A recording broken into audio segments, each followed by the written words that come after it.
It's funny, we learn all sorts of things in life, but we're almost never taught how to handle one of the biggest challenges we all face, that constant, just exhausting noise inside our own heads. Well, in this explainer, we're going to dive into how we can finally find some real peace. Have you ever really felt that? I mean, you're lying in bed, your body is completely wiped, but your brain is just running a marathon. It's replaying conversations, it's worrying about tomorrow, digging up some embarrassing thing you did years ago. If that sounds familiar, well, you're definitely not alone. This is the big challenge we're tackling today. And this feeling, this sense of being trapped, it's universal. I mean, think of Ryan, a student who just can't focus because his mind is jumping to every social media notification. Or Arif, a clerk who's just crushed by replaying arguments from his past. Even someone like Aya, a high-tech drone pilot, she starts making critical errors when her mind gets too cluttered. They're all fighting the exact same invisible opponent, their own untrained mind. Now here's what's really wild about this, the science behind it. Neuroscientists have found that by the time we hit 35 years old, a staggering 95% of who we are is basically a memorized set of behaviors, unconscious habits, and automatic emotional reactions. We are literally running on a subconscious program, and that is why our mind so often feels like it's on autopilot, just looping the same old thoughts and fears without us even giving it permission. Think of all this mental stuff like a heavy backpack that you just never take off. Seriously, you're carrying around old regrets, anxieties about the future, that embarrassing moment from middle school, and this constant pressure to be perfect. You carry it to work, you carry it into your relationships, you even take it to bed with you. Is it any wonder so many of us feel completely exhausted? We're not just living, we're lugging the weight of our entire past with us every single second of the day.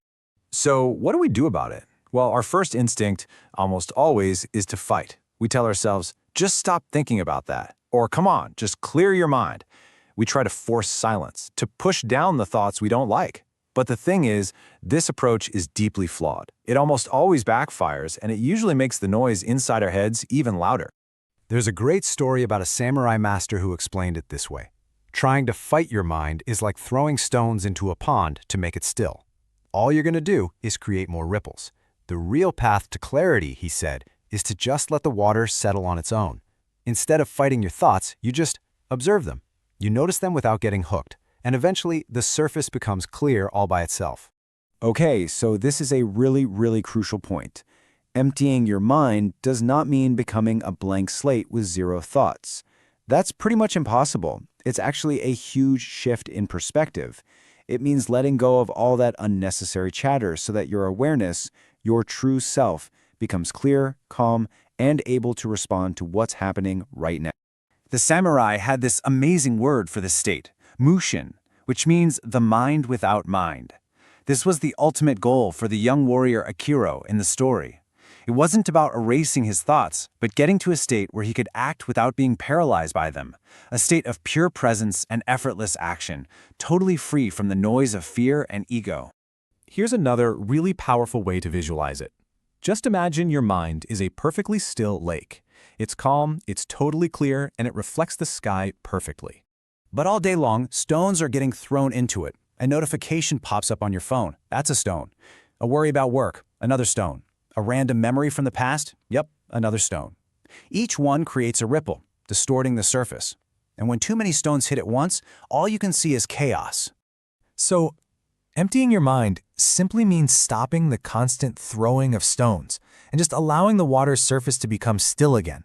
It's not about draining the lake, it's about letting those ripples fade so you can get your clarity back and see the world as it actually is, not as your cluttered thoughts are telling you it is. Okay, so we get it. The goal is to observe, not to fight. But how do we actually do that in our crazy, busy lives? Right, this is where we move from the philosophy to the practical stuff with a simple, actionable toolkit. And this toolkit is built on 4 pillars. First up, observe.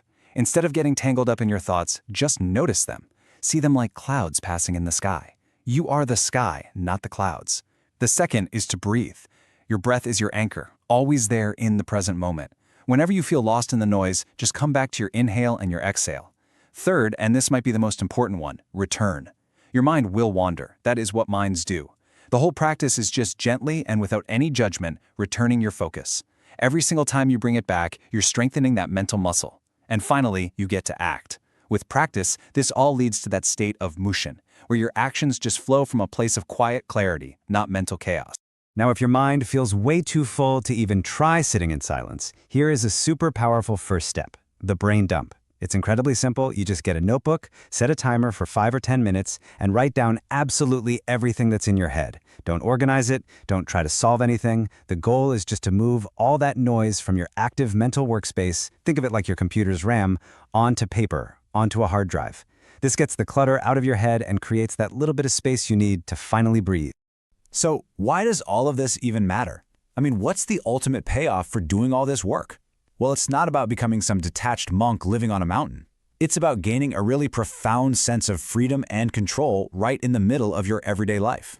See, this practice gives you a door to your own mind. The noise of the world, your own internal chatter, that's always going to be there. But now you have a choice. You have a door that you can close whenever you need to. You get to decide what you let in and what you engage with. And that right there is true freedom. At the end of the day, a clear mind is a powerful life. Your inner peace isn't just some passive, feel-good state. It is an active source of strength, of clarity, of resilience. It is your most sacred power. So the real question that this leaves us with is, how are you going to protect it?